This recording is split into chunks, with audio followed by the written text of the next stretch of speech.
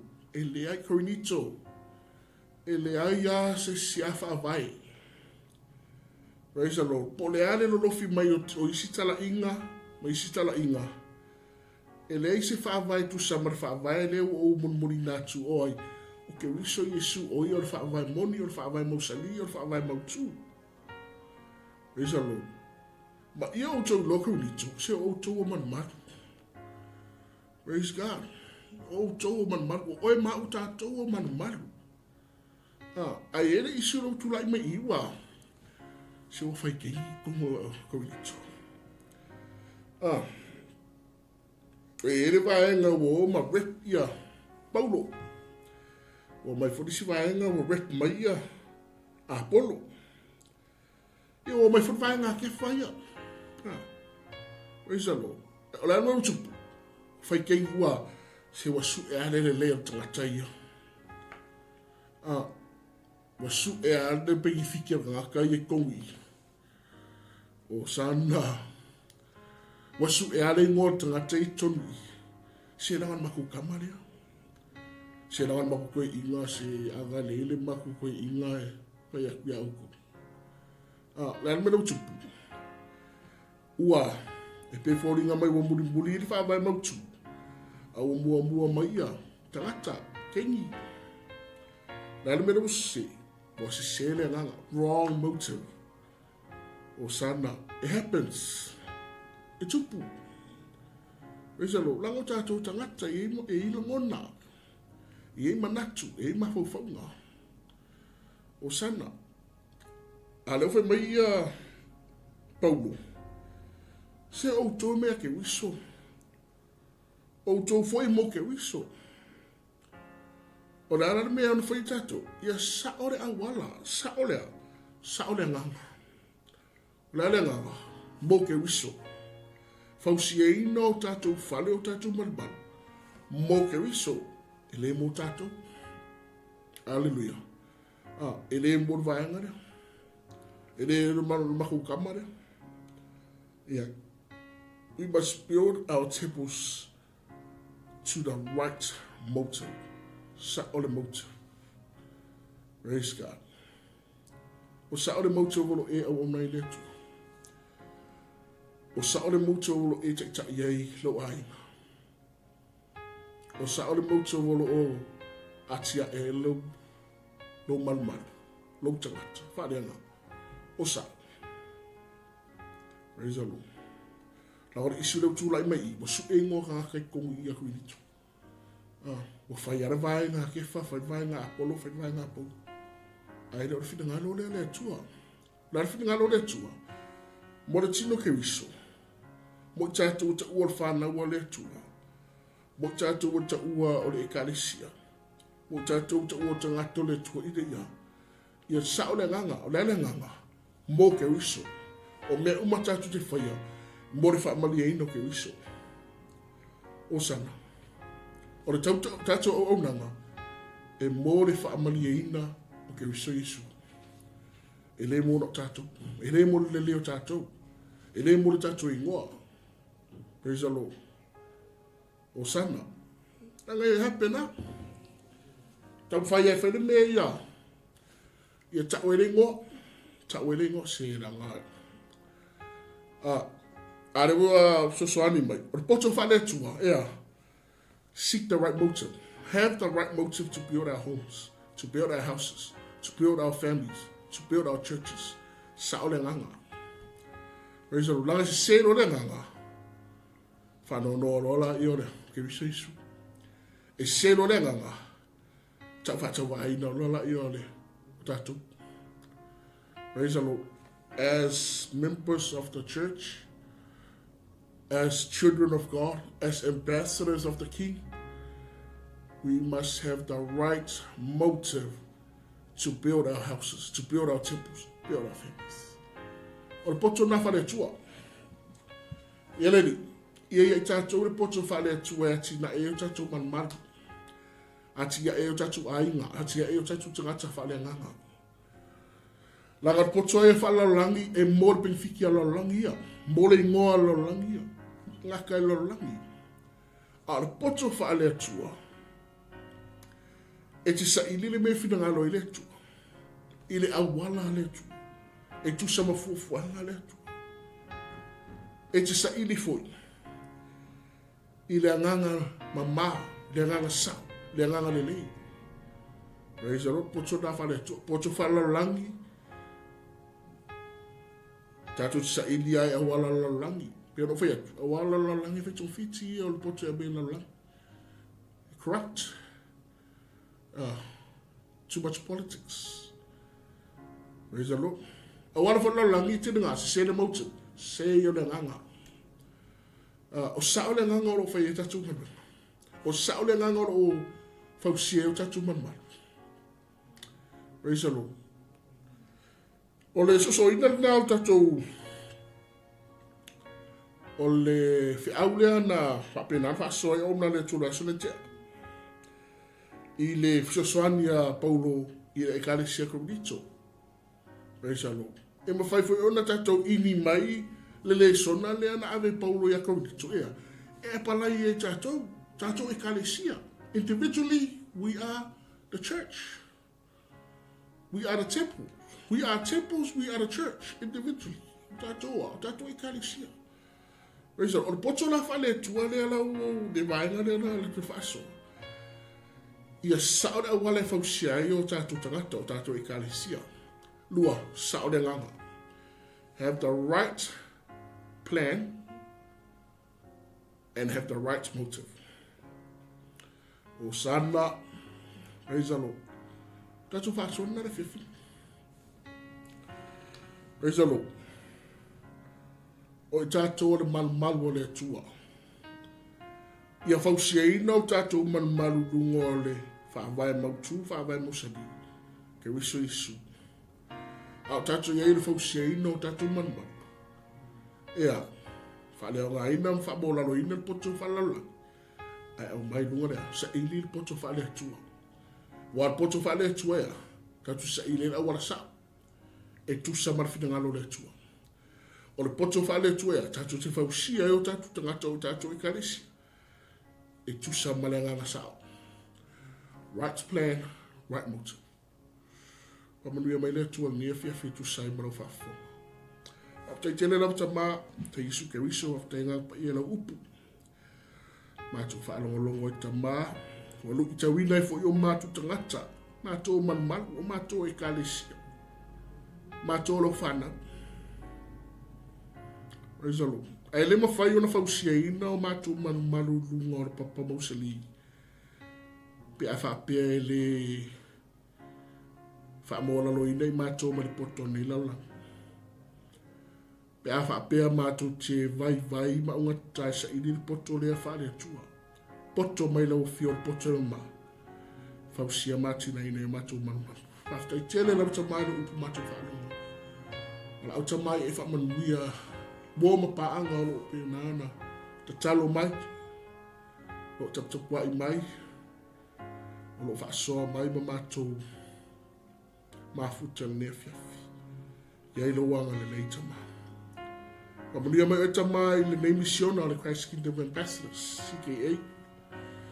Ia o auna o lo mātou ngalulue i le misiona le nei. Iai o whaamuianga.